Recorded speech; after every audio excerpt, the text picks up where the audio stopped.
Welcome friends, मैं विकास कुमार साधवानी आपकी अपनी क्लासरूम कोटा कैंपस मैथ्स में आपका स्वागत करता हूं। आज हम अपने एक नए सेक्शन की स्टडी करने जा रहे हैं जिसका नाम है गेटिंग स्टार्टेड विथ ग्राफ्स या फिर ग्राफ्स की स्टडी हमें कर रहे हैं। बेसिकली ग्राफ्स इतने इंपॉर्टेंट होते हैं कि आपके किसी भी फंक्शन का कोई भी फंक्शन जिसे आप क्या कहते हो एफ एक्स, अगर कोई भी मेरा फंक्शन है उसकी जन्म कुंडली या उसकी कोई भी भविष्यवाणी करनी हो या उसकी कोई भी प्रॉपर्टी बतानी हो, अगर हम उसका ग्राफ खींच सके या उसका ग्राफ प्लॉट कर दिया हमने तो हम उसके बारे में कई नॉलेज निकाल सकते हैं।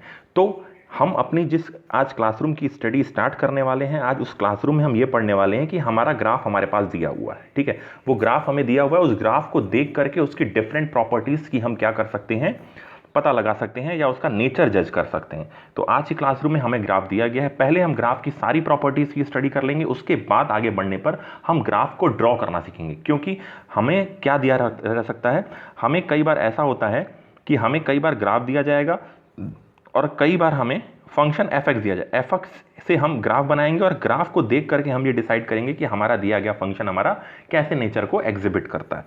तो आइए अपनी आज की क्लासरूम को स्टार्ट करते हैं, जिसमें कि हम अपनी इनइक्वालिटी का और भी कई चीज़ों का यूज़ करेंगे। लेकिन हाँ, जिन भी चीज़ों का यूज़ करेंगे हम उन चीज़ों को पिछले वीडियोस में पढ़ चुके हैं। तो आपसे रिक्वेस्ट है कि अगर आपने उन पुराने वीडियोस को नहीं देखा है तो जाइए और चैनल के 1 या 2 घंटे के वीडियोस हैं जो इनइक्वालिटी के नाम पे हैं, उन इनइक्वालिटी पे बेस्ड सारे क्या कहते हैं चैप्टर्स को, वीडियोस को देख लीजिए। उसके बाद आकर के आप ग्राफ पढ़िए। मैं आपको गारंटी दे रहा हूँ ऐसी कोई चीज़ नहीं होगी जो आपको समझ में ना आए। तो आइए आज स्टार्ट करते हैं। ओके, अपनी आज इस क्लासरूम में हम डिफरेंट चीज़ों को देखेंगे जो कि हैं इंफॉर्मेशन फ्रॉम गिवन ग्राफ। हमें दिए गए ग्राफ से क्या इंफॉर्मेशन मिलती है, some common features of graph. किसी भी ग्राफ को देख करके उसके कुछ कॉमन फीचर्स बताना कि वो दिया गया फंक्शन हमारा ऑड है या इवन है, ठीक है, या हमारे दिए गया जो फंक्शन है वो पैरियोडिक फंक्शन है या नहीं है। वो जो हमारा ग्राफ हमें दिया जाएगा वो पैरियोडिक फंक्शन है या नहीं है। हम अपने ग्राफ को देख करके पता लगाएंगे कि उसमें सिमेट्रिसिटी किस तरह की है, X axis, Y axis, Y is equal to A, origin के अबाउट, और भी कई एक्स बराबर है, कई तरह की सिमेट्रिसिटी होती है। सिमेट्रिसिटी से भी बहुत हमें कुछ फायदा मिलता है। और ग्राफ, और जब हम ये पकड़ना सीख जाते हैं जब डिफरेंट चीज़ों को, तो हम उससे ग्राफ प्लॉट भी कर सकते हैं, ठीक है। सब चीज़ें इंटरकनेक्टेड है। ग्राफ का नेचर एग्जिबिट करना और दिए गए फंक्शन से ग्राफ को डिराइव करना, दोनों ही चीज़ें एक दूसरे से इंटरकनेक्टेड है। तो आप अच्छी तरह से देखिएगा, तब आप अच्छी तरह समझ पाएंगे कि आगे आगे क्या चीज़ें आने वाली हैं। पॉइंट ऑफ डिसकंटिन्यूटी, कोई भी फंक्शन अगर मैं आपको दूं क्या कहते हैं तो उसको देख करके आप ये पता लगा सकते हैं कि फंक्शन कंटिन्यूअस है या फिर डिसकंटिन्यूअस है। कोई भी फंक्शन का ग्राफ अगर मैं देता हूं तो आप देख के बता सकते हो कि वो डिफरेंशिएबल है या नहीं है। ओके, मैं कोई भी ग्राफ देता हूं आपको तो आप वहां से देख के बता सकते हो कि फंक्शन का मैक्सिमा कहां है और मिनिमा कहां पे है। मैं आपको फंक्शन दे दूं तो आप मुझे बता सकते हो कि फंक्शन इंक्रीजिंग है या डिक्रीजिंग है या उसकी कनकेविटी कैसी है, ठीक है। ओके, इतनी चीजें अगर हम अपने ग्राफ के इस चैप्टर की स्टडी कर ले गए तो हमें सिंपल तरीके से हम ग्राफ को देख करके डिसाइड कर सकते हैं। ओके, पहला हमारा टॉपिक है वर्टिकल लाइन टेस्ट। पहला हमारा टॉपिक है वर्टिकल लाइन टेस्ट। वर्टिकल कैसी होती है, वर्टिकल लाइन ऐसे होती है, आप अच्छी तरह समझ रहे हैं। ओके, तो हमारे वर्टिकल लाइन टेस्ट में क्या कहा गया है, the vertical line test is a visual way to determine if a curve of a graph is a function और not. Here randomly vertical lines are drawn to check, ठीक है। कोई भी मेरा ग्राफ दिया गया, कोई भी मेरा एक्स वाई जेड, कोई भी मेरा ग्राफ दिया हुआ है, मुझे नहीं मालूम कौन सा ग्राफ दिया गया, मुझे क्या करना है, बस उस पर वाई पे पर मुझे वर्टिकल लाइंस खींचनी है, ठीक है। अगर उस वर्टिकल लाइन ने, ठीक है, अगर उस वर्टिकल लाइन ने मेरे ग्राफ को एक बार काटा तो मेरा दिया गया ग्राफ मेरा क्या है, फंक्शन है। अगर मेरे ग्राफ को मेरी वर्टिकल लाइन ने एक बार काटा तो दिया गया ग्राफ कैसा है, हमारा फंक्शन है। अदरवाइज वो क्या हो जाएगा, रिलेशन हो जाएगा। ओके, इसको देखिए आप समझ जाएंगे। जैसे वर्टिकल लाइन टेस्ट हमें इस पर्टिकुलर ग्राफ पे करना है। मैं यहाँ खींचता हूँ, देखिए इस लाइन ने इस ग्राफ को कहाँ काटा, यहाँ पे काटा, सिर्फ एक बार काटा। यहाँ पे लाइन खींची वर्टिकल तो कितनी बार काटा, एक बार काटा। यहाँ पे खींची तो कितनी बार काटा, एक बार काटा। यहाँ पे गया तो एक बार काटा। अब एक बार थोड़ी सी ध्यान से देखिएगा, यहाँ थोड़ा कंफ्यूजिंग करने के लिए दिया गया है। अगर किसी स्टूडेंट ने यहाँ से कोई लाइन खींची, ठीक है, तो आप याद रखिएगा जो फंक्शन की जो वैल्यू है वो यहाँ पर अवेलेबल है और यहाँ पर मिसिंग है। तो जब भी आप अपने पर्टिकुलर स्ट्रेट लाइन को खींचते हैं या इस वर्टिकल लाइन को खींचते हैं तो जो ग्राफ है वो जरूर जंप कर रहा है, लेकिन वो सिर्फ एक बार वैल्यू को अचीव करता है। इसलिए हम ये कह सकते हैं कि हम यहाँ पर जितनी भी वर्टिकल लाइंस खींचें वो हमारे पर्टिकुलर ग्राफ को क्या करता है, सिर्फ एक बार काटता है। अगर वो एक बार काटता है तो ये हमारा दिया गया जो ग्राफ है वो क्या, किसको शो करता है, वो फंक्शन को शो करता है। वो किसको शो करता है, वो हमारा फंक्शन को शो करता है। क्लियर? अगर ऐसा नहीं होता तो वो किसको शो करता? वो रिलेशन को शो करता। अपने अगले ग्राफ की स्टडी करते हैं। इस ग्राफ में देखिए, इस ग्राफ में और पिछले वाले ग्राफ में सिर्फ एक जगह डिफरेंस है, वो डिफरेंस यहाँ पे है। पिछले वाले ग्राफ में यहाँ पर जो वैल्यू थी वो मिसिंग थी, लेकिन यहाँ पर वैल्यू क्या है? अपीयर है। तो आप क्या कहते हैं, यहाँ पे हम अपनी वर्टिकल लाइंस खींचते हैं, वर्टिकल लाइंस को खींचते चले जाते हैं, वर्टिकल लाइंस को खूब खींचते हैं, लेकिन जब जैसे ही हम यहाँ पे आते हैं, जैसे ही हम यहाँ पे आते हैं, हम क्या देखते हैं? हमारी वर्टिकल लाइन ने हमारी दो जगह पर ग्राफ को क्या कर दिया है? कट कर दिया है। तो ये दिया गया जो हमारा ग्राफ है, ये फंक्शन नहीं है, ये क्या है हमारे लिए? ये रिलेशन है। तो इसका मतलब है कि जो मेरी वर्टिकल लाइन टेस्ट है, जो मेरी वर्टिकल लाइन टेस्ट है, उस वर्टिकल लाइन टेस्ट से मुझे ये पता पड़ता है कि दिया गया ग्राफ फंक्शन है या रिलेशन है। अगर उसने एक बार काटा तो वो क्या कहलाएगा? वर्टिकल लाइन टेस्ट के अकॉर्डिंगली हमारा फंक्शन कहलाएगा। अगर उसने एक से ज्यादा बार काट दिया तो वो क्या कहलाएगा? हमारा रिलेशन कहलाएगा। ओके,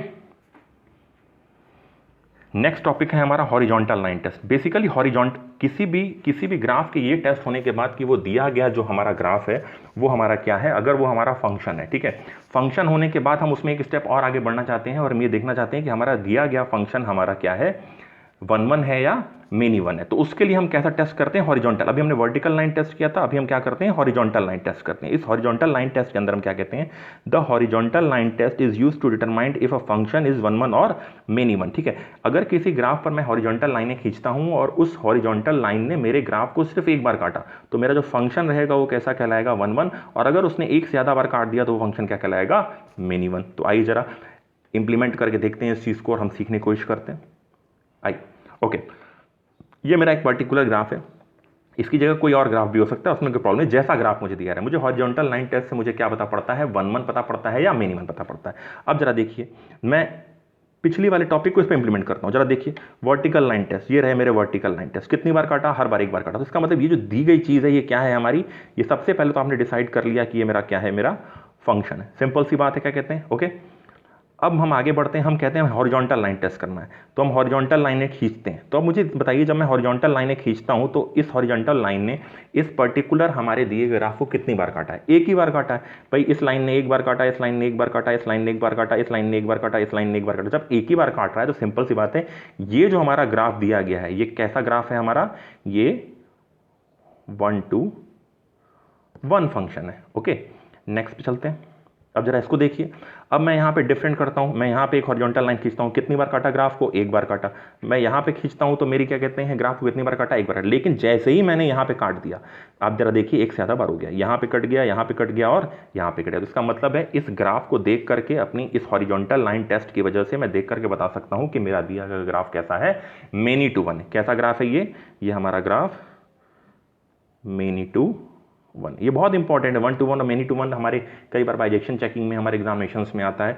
ये 11th के लिए, 12th के लिए और इवन IIT के लिए बहुत इंपॉर्टेंट टॉपिक है। ठीक है, कई बार ग्राफ्स को देख करके मुझे पता लगाना पड़ता है कि एक बार IIT JEE में क्वेश्चन आ गया कि वो कोई बात पूछ रहा था, लेकिन मजेदार चीज थी कि वर्टिकल टेस्ट में वो फंक्शन पास, वो ग्राफ पास ही नहीं हो रहा था। जब वो फंक्शन ही नहीं है तो फंक्शन की प्रॉपर्टी एग्जिबिट ही नहीं करेगा। सेम प्रॉब्लम यहाँ पे आ रही है कि वर्टिकल लाइन टेस्ट से आप अपना क्या पता करते हैं? फंक्शन पता करते हैं, और हॉरिजॉन्टल पता कर लेते हैं कि वो 1 1 है या मेनी 1 है। तो यहाँ पे जब अपना हॉरिजॉन्टल टेस्ट हम लगाते हैं तो हम क्या देखते हैं कि हमारी हॉरिजॉन्टल लाइनों ने हमारे इस ग्राफ को कई जगहों पे एक बार भी, एक से ज्यादा बार काट दिया। तो हम ये कह सकते हैं कि हमारा यहाँ पे दिया गया ये फंक्शन 1 1 नहीं है, कैसा है?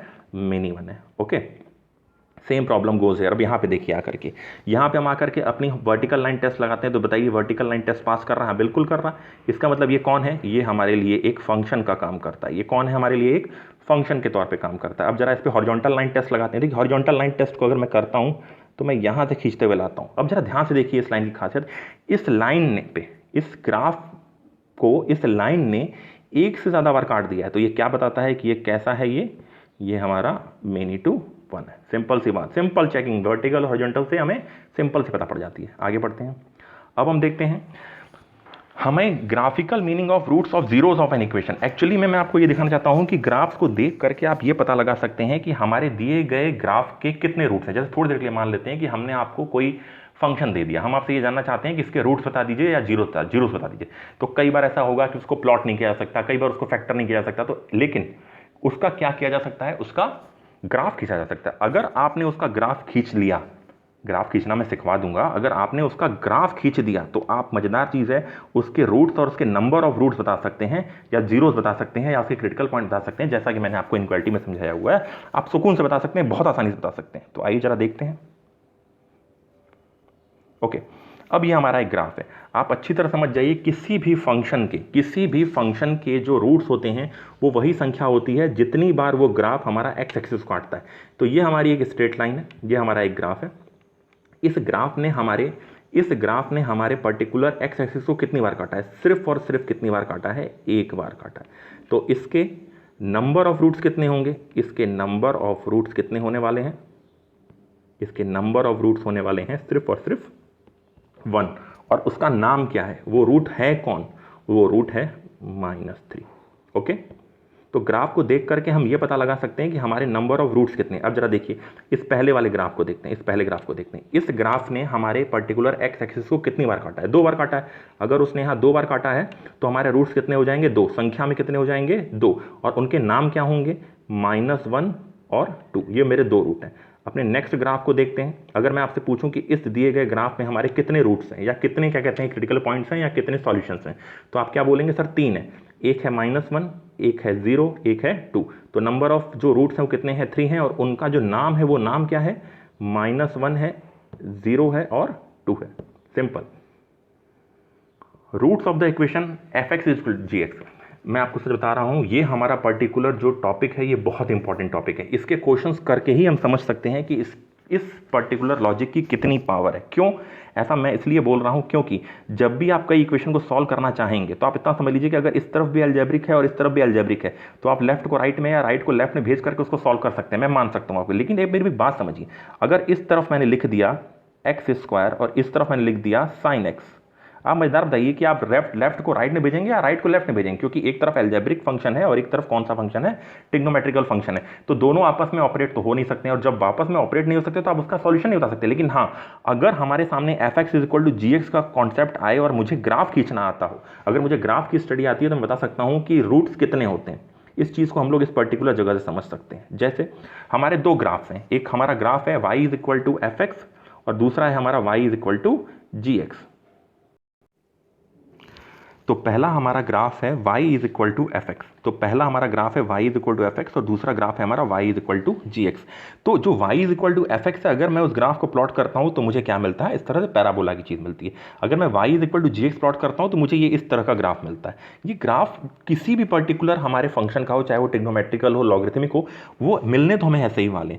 तो जब भी हमें y = fx और y = gx, जब भी हमें सॉल्यूशन चाहिए हो तो हमें ये देखना चाहिए कि सबसे पहले तो हम y = fx और y = gx को ग्राफ पे प्लॉट कर लेंगे।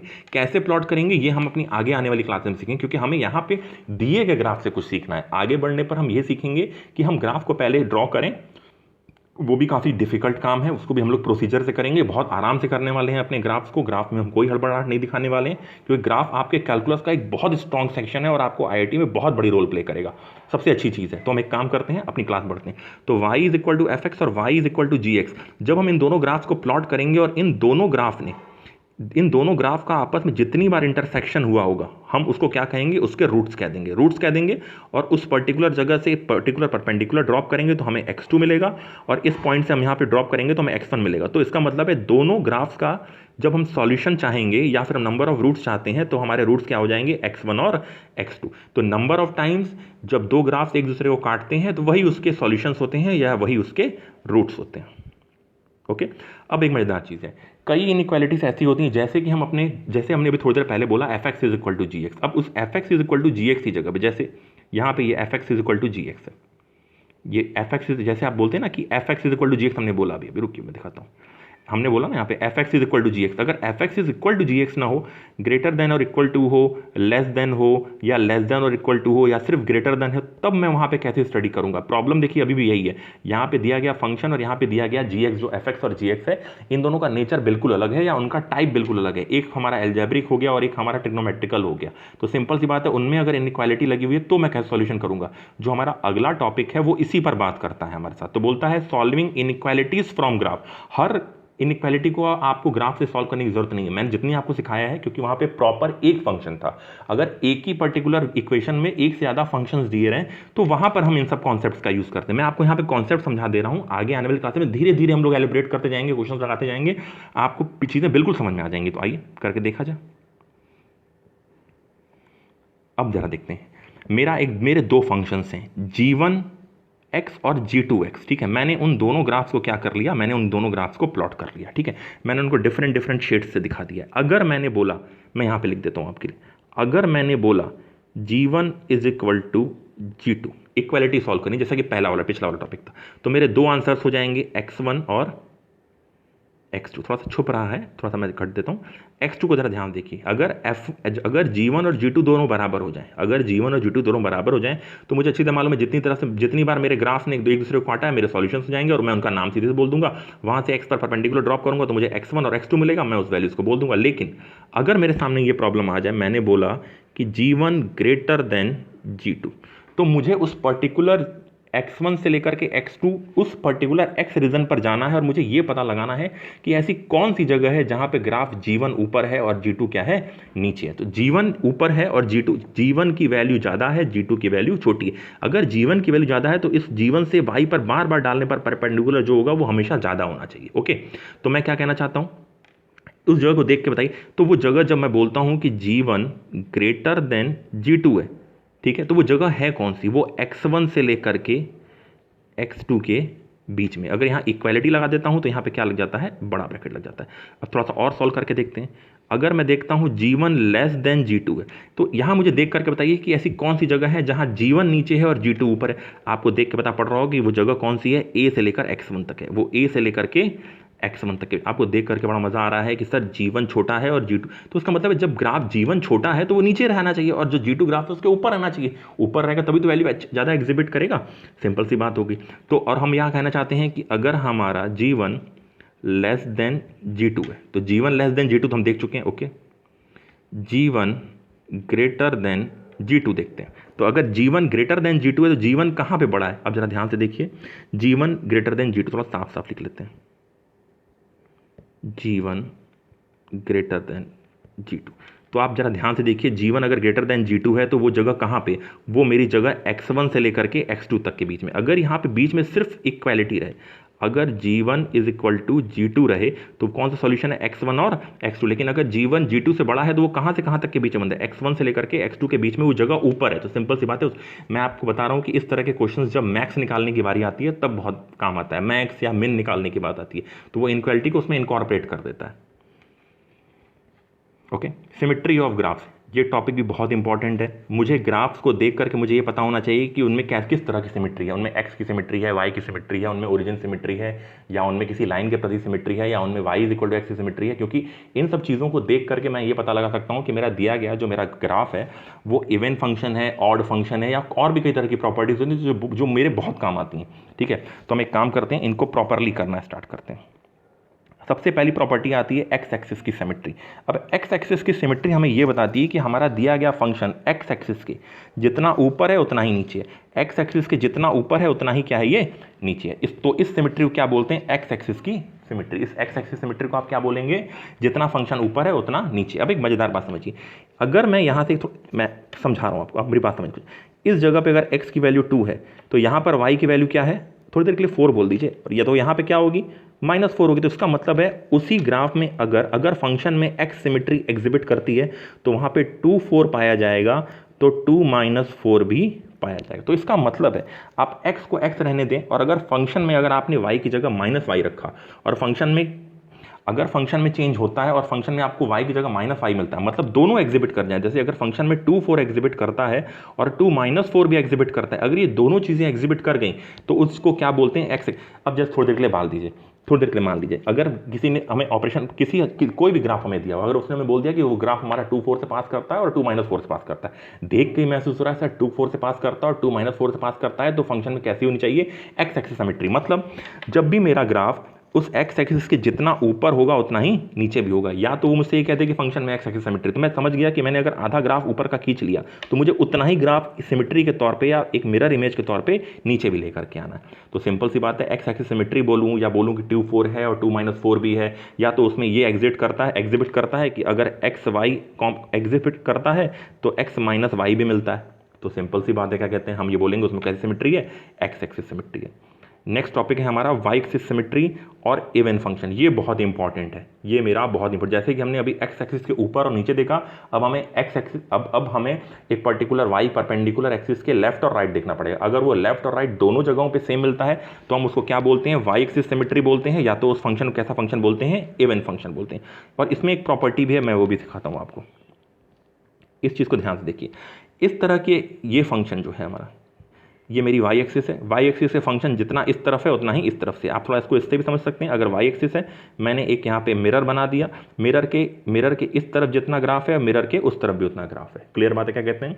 तो यहाँ पे एक बात और समझिए, इवन फंक्शन जब कहलाता है अगर एक्स की जगह पर अगर -x रख दिया जाए और फंक्शन में कोई चेंज नहीं हो रहा है तो फंक्शन हमारा कैसा कहलाता है, वो इवन फंक्शन कहलाता है। जैसे कि ये फंक्शन जो हमारा दिख रहा है ये हमारा कैसा फंक्शन है, मॉड फंक्शन है। अगर इस x की जगह पे मैं -x रख दूं तो ग्राफ में उस फंक्शन में कोई चेंज नहीं होने वाला। तो इसका मतलब है कि ऐसा फंक्शन जो हमारा इवन फंक्शन कहलाता है, अगर मैं उसमें x की जगह पर -x को रिप्लेस कर दूं और फंक्शन में कोई चेंज ना हो तो फंक्शन कैसा कहलाता है, इवन फंक्शन कहलाता है। बहुत ईजी। और इवन फंक्शन कैसा होता है, वाई एक्सिस के जितना इस तरफ होता है उतना ही वो इस तरफ होता है। सिंपल सी बात है। नेक्स्ट चलते हैं, ये भी वही है, ये भी हमारा इवन फंक्शन है। क्यों, क्योंकि एक्स एक्सिस से जितना इधर है उतना ही वो भी इधर है। ओके, नेक्स्ट टॉपिक पे चलते हैं, ओरिजिन सिमेट्री और ऑड फंक्शंस। तो अगला टॉपिक है हमारा ओरिजिन सिमेट्री और ऑड फंक्शंस। मैं आपसे पहले ही कह देता हूं कि बार बार आपको इवन फंक्शन और ऑड फंक्शंस को बार बार देखने के लिए, ये origin symmetry, X symmetry, Y symmetry की बातें नहीं करेगा। और हो सकता है एग्जामिनेशन में कर ले या फिर किसी टॉपिक में आपसे जबरदस्ती परेशान करना चाहे तो कर ले, लेकिन दो चीज़ें बहुत इंपॉर्टेंट है कि हमारा दिया गया फंक्शन ऑड फंक्शन है या इवन फंक्शन। ये आपके एकेडमिक के लिए बहुत इंपॉर्टेंट है और आपके पर्टिकुलर IIT के लिए बहुत इंपॉर्टेंट है। तो ऑड फंक्शन हमारा कैसा फंक्शन होता है या फिर उसको ओरिजिन सिमेट्री भी बोला जाता है। तो आइए जरा देख लेते हैं। वहाँ पे एक्चुअली जब हम करते हैं क्या कहते हैं, वहाँ पे x = -x रखने पर होता है और यहाँ पे y पे केस होता है और कुछ खास नहीं होता है। मैं आपको दिखा देता हूँ, ठीक है। ये दोनों फंक्शंस जो हमारे हैं ये ओरिजिन सिमेट्री कहलाते हैं। इसका मतलब क्या है कि इसके पहले क्वाड्रेंट और तीसरे क्वाड्रेंट में जो ग्राफ की शक्ल होती है वो बिल्कुल सेम होती है। देखिए, पहले क्वाड्रेंट और तीसरे, तो पहले क्वाड्रेंट में कौन पाया जाता है, x, y। तीसरे क्वाड्रेंट में कौन पाया जाता है, -x, -y। तो एक मजेदार चीज होती है ऑड फंक्शंस में, अगर वहां x की जगह -x रिप्लेस कर दिया जाए तो ऐसा महसूस होगा जैसे फंक्शन में ही पूरा किसी ने माइनस का मल्टीप्लाई कर दिया।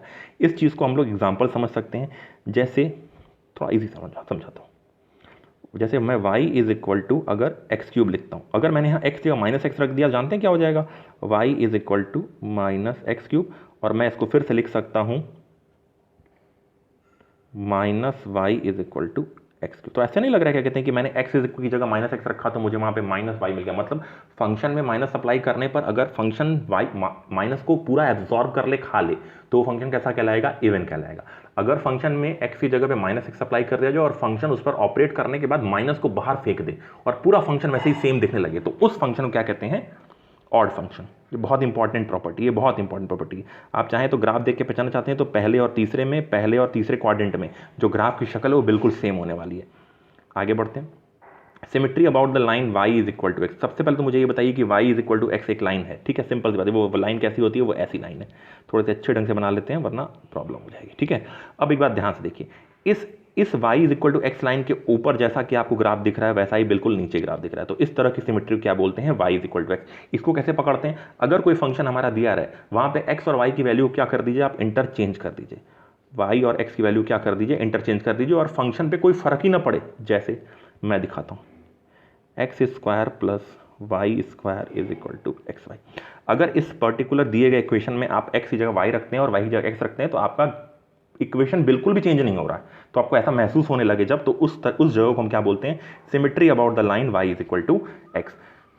तो आज के लिए इतना बहुत है फ्रेंड्स। आज हमने काफ़ी चीज़ें पढ़ी, अपने इक्वेशंस की बहुत स्टडी की, हमने ग्राफ को देखना सीखा, हॉरिजॉन्टल वर्टिकल लाइंस, बहुत ज़्यादा चीज़ें सीखी।